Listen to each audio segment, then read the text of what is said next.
Find Whimbrel safe and well at Ardfern. Beautiful spring day to come back on. We did all our winter jobs. Got the string back on in the right order. And even managed to slip her out for a quick scrub of actually a very clean bottom. It's too cold for the mould to grow in winter.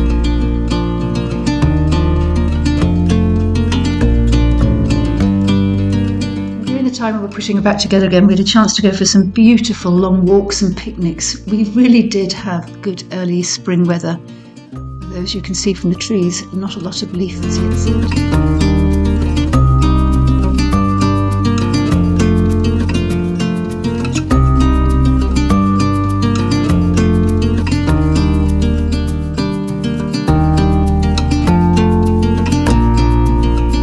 Walked down Loch Creagnish again, and we saw this little fellow enjoying the spring sunshine too. We're lucky to see so much of the wildlife, and we actually went to see beavers that had been let loose in the wild about 3 or 4 miles away from here. We didn't see the beavers, but we did see their lodge.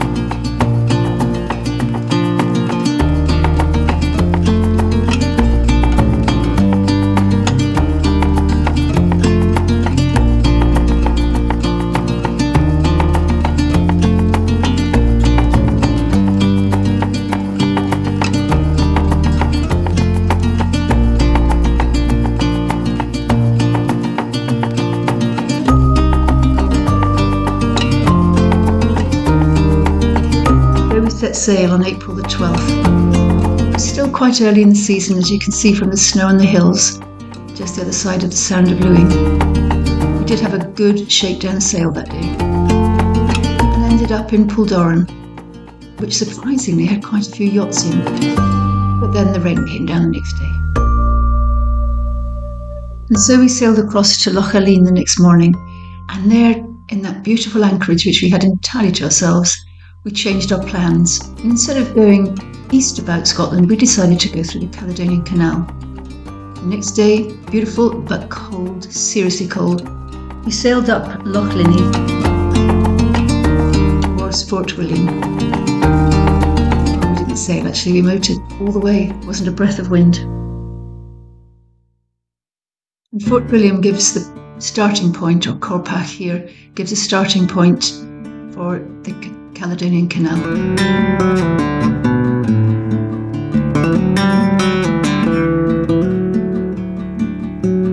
Beautiful spring days, we sat and waited our turn to enter these magnificent lochs, designed and built by Sir Thomas Telford, known as Neptune's Staircase. They were built the same size to take the paddle steamers through. People wanted to cross from one side of Scotland to the other.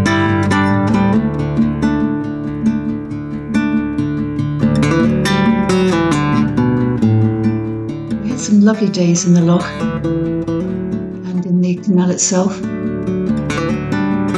Very cold, but when the sun was out it was beautiful. There was even snow on the top of Ben Nevis for us.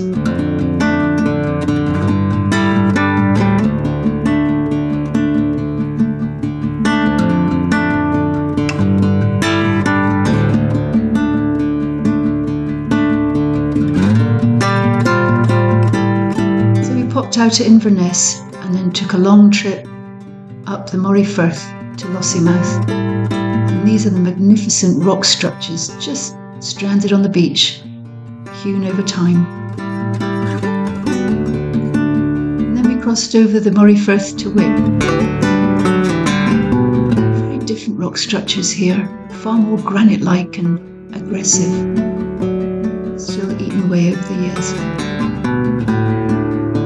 In the Moray Firth we had our first sighting of the orca whales, a pod that was swimming up and down and feeding daily.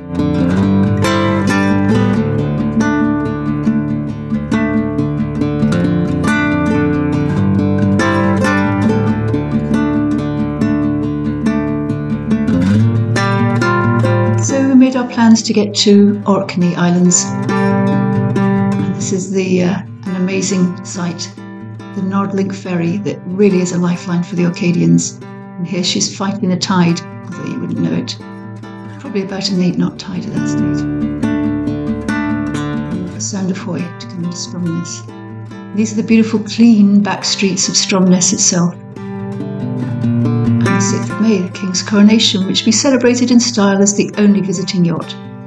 However, we did have other visitors come and see us.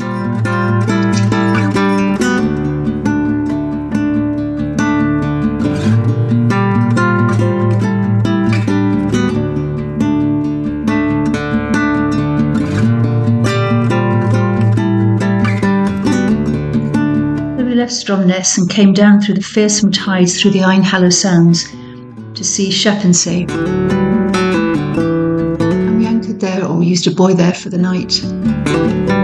Again, the only visiting yacht in sight. Then we crossed from Schaffensee to Kirkwall and then up to Pirewall on Westray. We had some lovely long walks and visited both Notland Castle, the golf course with the longest hole in the UK, 736 yards, and anchored in Pirewall Bay. Again, not too many visitors there just yet. Our own Caribbean beach to ourselves.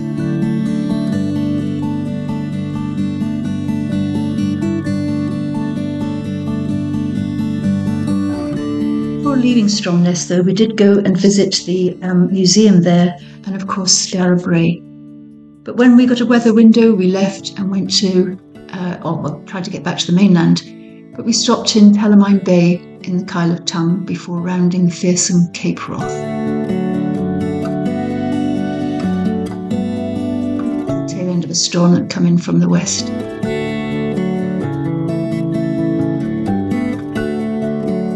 We were aiming for Kinlochbervie, which was wonderful, but you had to go through a washing machine to get into it.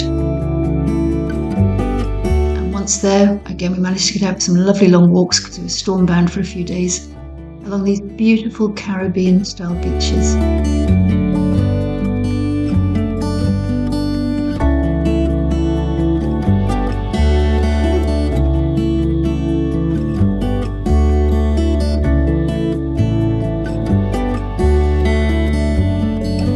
Eventually left Kinlochbervie. Our first stop was in Loch Ned in Edricillis Bay. You can just see the Badcoll Islands in the background there. It was a fun navigation exercise to get into this lovely, lovely little loch.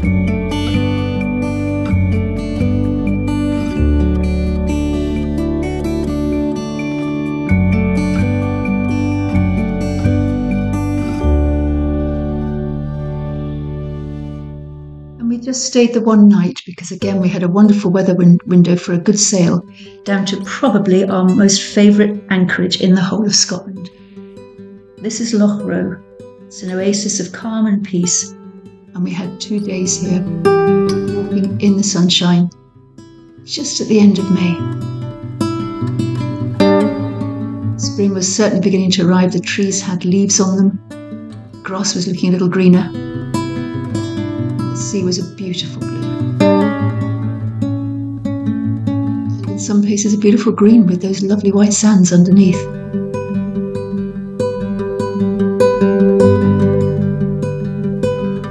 bit of paddling there, but not much deeper than the ankles. St Sylvain in the background. One of the best climbs in Scotland apparently.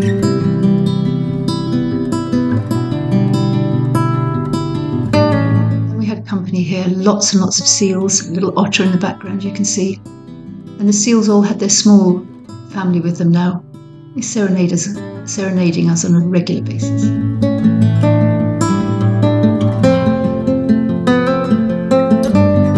So we left Loch Ned and sailed across to the Outer Hebrides. A beautiful sail across, a little bit tumbly in some places but not too bad. Okay, so yeah, we decided to come into the Isle of Harris and Skelpie, and we came under the bridge, much to the amusement of some locals who were watching us, who weren't too sure we'd make it. This seemed to be the start of summer in Scotland. We had a beautiful arrival day and then another lovely day as we walked out to the Ellen Glass lighthouse. You see the Shiants in the background there.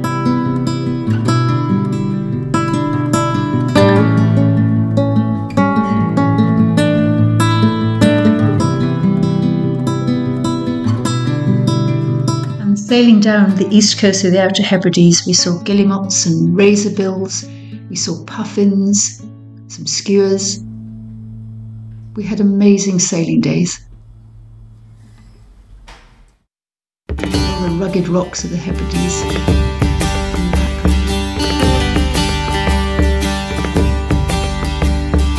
The only places we could have stopped, but we pressed on down. Enjoying our actual sailing.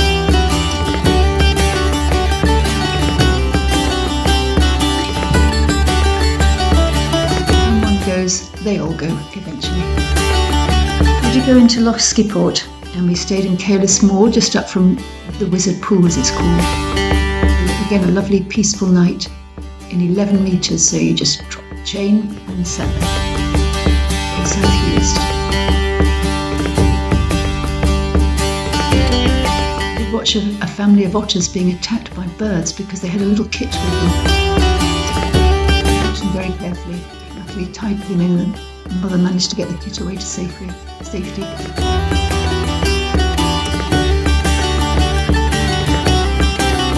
wasn't a busy anchorage. There's more cloud over the lands and over the hills than there is at sea, so we felt quite happy.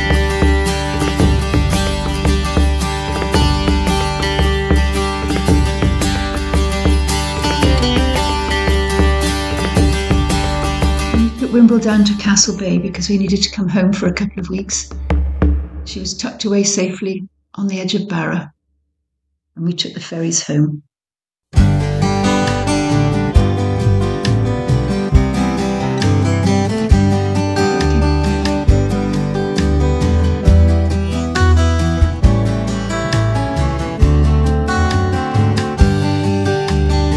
It's privately owned, this little marina, or owned by the community. And they really did look after us well there. We took our ropes.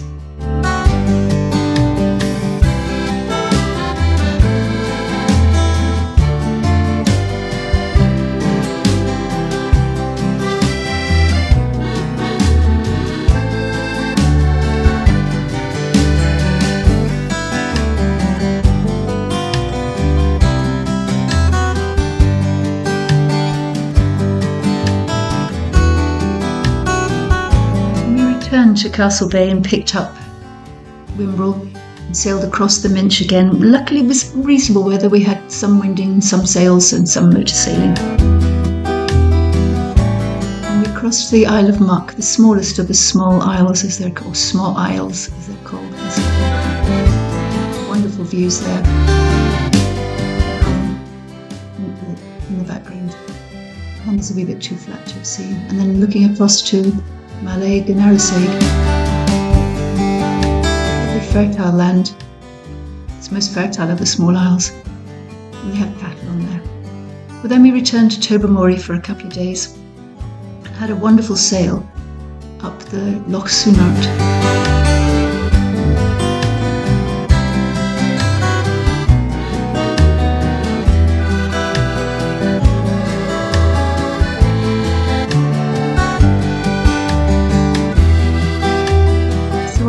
Scotland was coming to an end.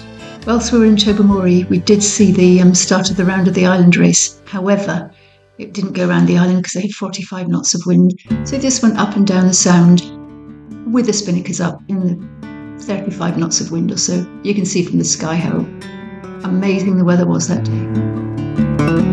So we popped into Oban, and as we left Oban, on our way south again now, we came down through the Kerrera Sound.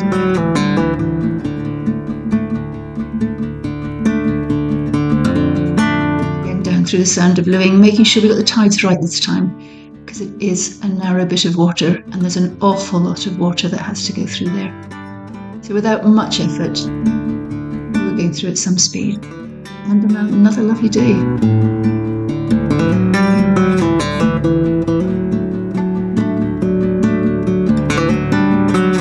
So we were aiming to get down to Ballycastle, and on the way down we didn't see very much because the weather had turned again, and we popped into Craig House on Jura for a quick stopover one night and smelt the whisky being made there but didn't get to see it. And then came into Port Ellen. It's a very useful stopping area. Act was a stopover for many of the vessels there. On our way down to Ballycastle, we of course passed Rathlin Island.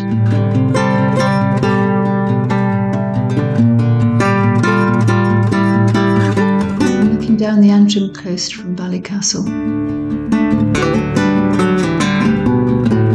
Helpful marina as we needed to pop home from here.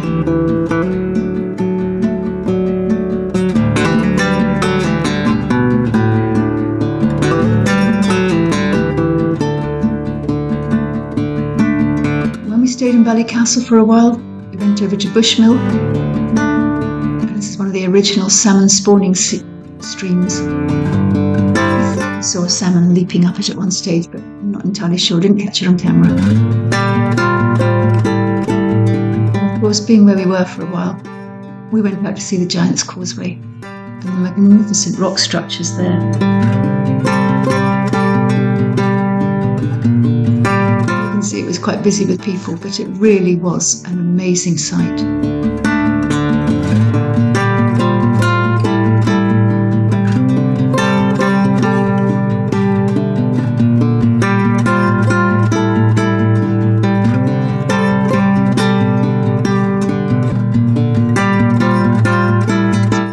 Castle, we went to Carrickfergus and then to Bangor, and then we were so lucky to be able to get into Strangford Lough, which we'd missed on the way up previous year.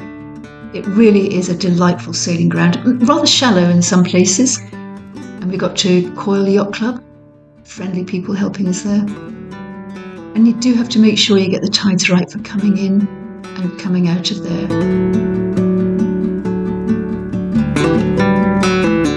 Ferry that runs between Strangford and Portaferry does a ferryman's drift very easily across there. We've watched the dolphins jumping all around. We stayed the last night in Portaferry itself.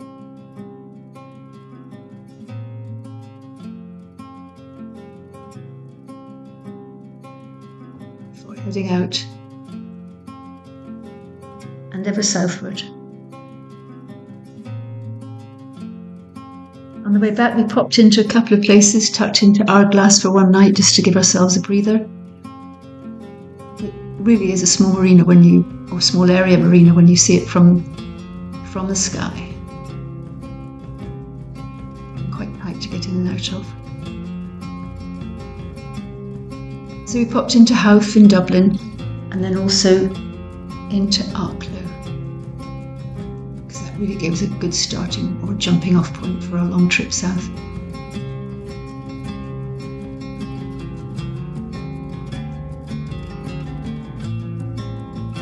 So we left Arklow at 6 in the morning, heading out to sea, into the Irish Sea, and 190 miles later we made it right down into Newlyn. And then we popped into Falmouth again for a couple of weeks. A lovely, lovely bay in the sailing area. And then from Falmouth we just bunny hopped our way back to Gosport, but en route we had to stop in Keyhaven, where really most of our adventures probably began. Isle of Wight in the background. That's the castle. Lovely marshes. Safe anchoring spot.